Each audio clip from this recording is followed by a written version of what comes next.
Books about making money and the right mindset for success are a dime a dozen. Some of them even become real bestsellers.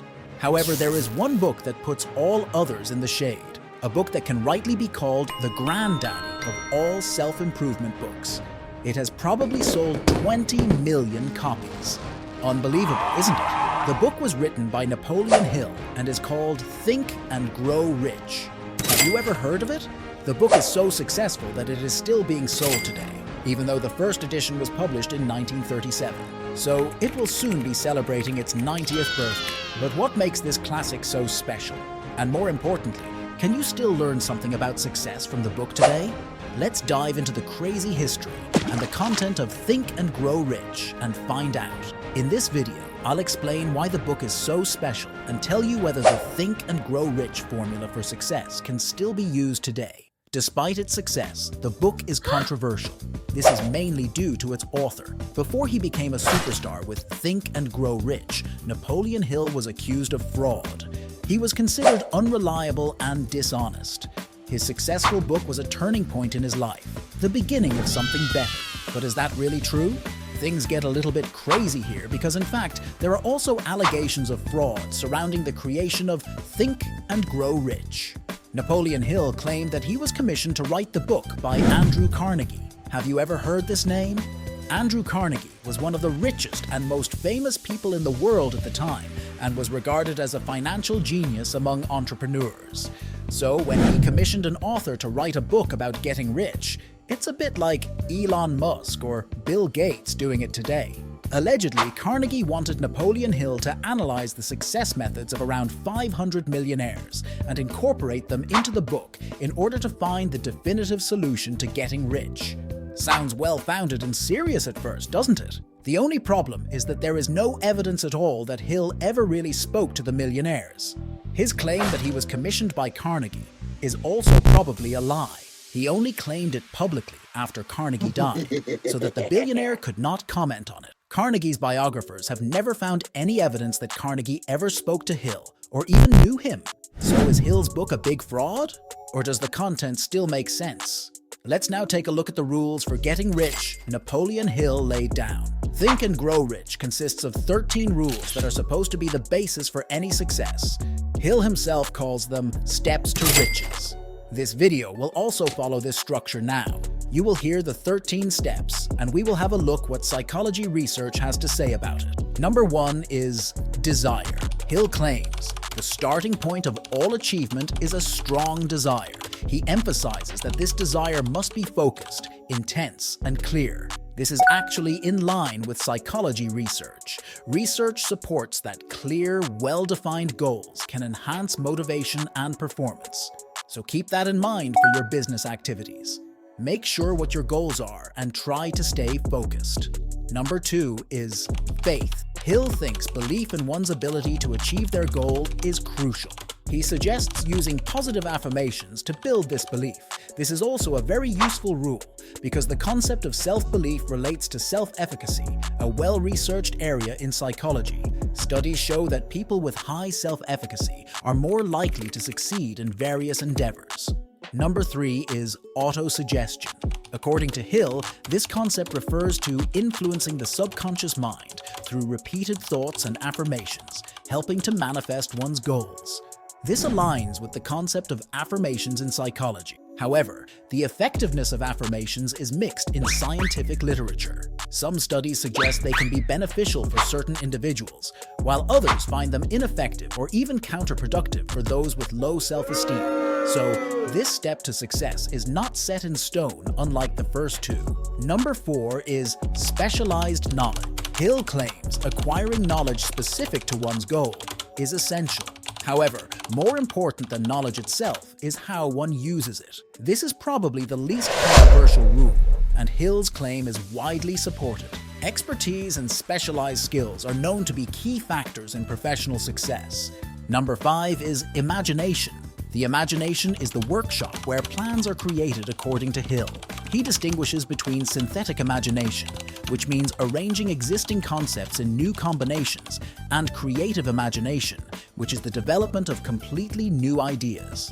Creativity is a well-valued trait in various fields, and the role of imagination in problem-solving and innovation is well recognized. However, the process of how imagination leads to success is more complex and not as straightforward as Hill suggests. So, rule number 5 is seen as too simplistic by many. Number 6 is organized planning. Hill claims successful achievement of goals requires detailed plans. The book advises forming a mastermind group, a team of people who help you in achieving your goals. This step is also very useful because collaborative work and strategic planning are acknowledged as important in achieving complex goals. The idea of mastermind groups aligns with the benefits seen in teamwork and collaborative efforts. Number 7 is decision. Hill believes procrastination is the opposite of decision. Successful people make decisions promptly and change them slowly. Swift and effective decision-making is often a trait of successful leaders, according to Hill. However, the idea that successful people make decisions quickly and change them slowly isn't universally supported, as flexibility and adaptability are also important traits. By the way, if you want to see a video on procrastination, you can check out the video on my channel that I created about your inner demon called procrastination. Number 8 is persistence. Hill sees persistence as a key ingredient in the recipe of success. It's the ability to maintain action regardless of your feelings.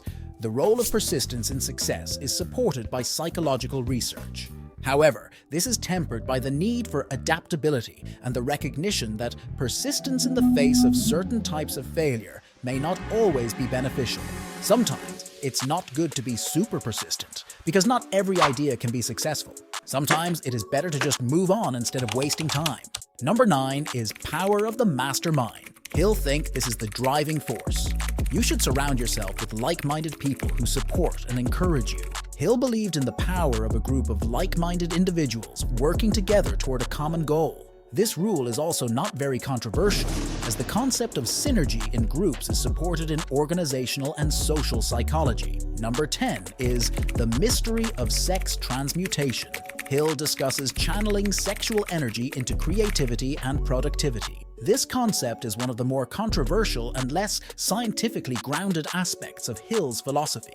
The idea of channeling sexual energy into productivity is largely seen as speculative. There is no research that proves this rule is true. Nevertheless, this rule is still used again and again today. If you follow motivational pages on Instagram, for example, you will no doubt have seen posts that attribute almost magical powers to your sexual energy. However, there is no evidence that this is true in any way. Number 11 is the subconscious mind. Hill claims the connection between the subconscious mind and the conscious mind is pivotal, and it must be positive to achieve success. While the influence of the subconscious mind is a recognized psychological concept, Hill's interpretations and suggestions are not strictly in line with current scientific understanding. Rule number 11 is therefore often seen as speculative and esoteric. Number 12 is simply labeled the brain. Hill describes your brain as a broadcasting and receiving station for thought. Hill discusses how the human brain can be used to its fullest potential. You cannot really argue with that, can you? Except you can. Hill's description of brain function is not supported by neurological science as it stands in 2023. The brain's complexities are far greater and different from the simplistic broadcast-receive model. However, it is understandable that Hill simplified his description of brain function, as he wasn't aiming to write a medical book, but a book for everyone. The book is also almost 90 years old. Number 13, and the last step, is the sixth sense. This one more about trusting one's intuition and inner guidance. Intuition is recognized in psychology, but not in the mystical sense that Hill describes. This is more of a metaphysical concept than a scientific one. So, let's wrap it up. In summary, while some of Hill's principles align with psychological concepts related to motivation, goal setting, and personal development, others are more anecdotal, speculative, or lack substantial scientific backing. The book's enduring popularity suggests that many find it inspirational or useful, but its principles should be considered more as motivational philosophy than as empirically validated psychological truths. Do you need to read the book? No, not really. Most of Hill's thoughts can be found today in a similar or identical form in other guidebooks or YouTube videos. From a historical perspective, however, the book is still interesting and it can be motivating, but you always have to remember that it is motivation, not science. Hill hasn't found 13 magic rules that will guarantee you success and easy money. Nevertheless, there is enough truth between the pages so that following the rules will not have a negative effect on your success.